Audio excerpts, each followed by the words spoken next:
اعوذ باللہ من الشیطان الرجیم بسم اللہ الرحمن الرحیم۔ حضرت سلیمان علیہ السلام کی موت کا واقعہ آئیے جانتے ہیں۔ حضرت سلیمان علیہ السلام کو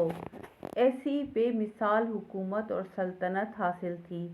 کہ صرف ساری دنیا پر ہی نہیں بلکہ جنات اور چرند پرند ہوا پر بھی ان کی حکومت تھی، مگر ان سب سامانوں کے باوجود موت سے ان کو بھی نجات نہ مل سکی،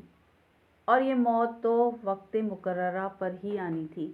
بیت المقدس کی تعمیر جو حضرت داؤد علیہ السلام نے شروع کی،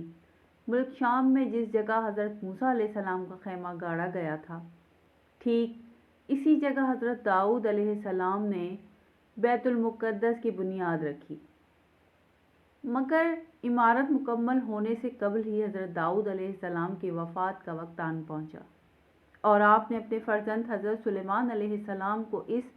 عمارت کی تکمیل کی وصیت فرمائی۔ چنانچہ حضرت سلیمان علیہ السلام نے جنوں کی جماعت کو اس کام پر لگایا اور عمارت کی تعمیر ہوتی رہی۔ جنات کی طبیعت میں سرکشی غالب تھی۔ حضرت سلیمان علیہ السلام کے خوف سے جنات کام کرتے تھے۔ ان کی وفات کا جنات کو علم ہو جائے تو فوراً کام چھوڑ بیٹھتے اور تعمیر ادھوری رہ جاتی،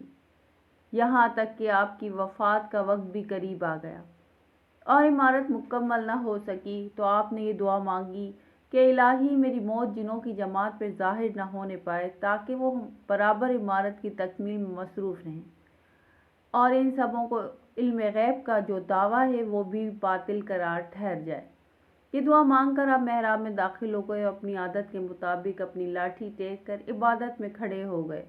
اور اسی حالت میں آپ کی وفات ہو گئی، مگر جن مزدور یہ سمجھ کے آپ زندہ کھڑے ہوئے ہیں برابر کام میں مصروف رہے، اور عرصہ دراز تک آپ کا اس حالت میں کھڑے رہنا جنوں کے گروہ کے لیے کچھ باعث حیرت اس لیے نہیں ہوا کہ وہ بارہا دیکھ چکے تھے کہ آپ ایک ایک ماہ بلکہ کبھی دو دو ماہ برابر عبادت میں کھڑے رہا کرتے تھے، یہاں تک کہ بحکم الہی دیمک نے آپ کے عصا کو کھا لیا اور عصا گر جانے سے آپ کا جسم مبارک زمین پہ آ گیا، اور اسی وقت جنوں کی جماعت اور تمام انسانوں کو پتہ چلا کہ آپ کی وفات ہو چکی ہے۔ حضرت سلیمان علیہ السلام کی وفات کا واقعہ ہمیں سورہ سبا کی آیت نمبر 14 میں ملتا ہے۔ آیت کی یوں ہے: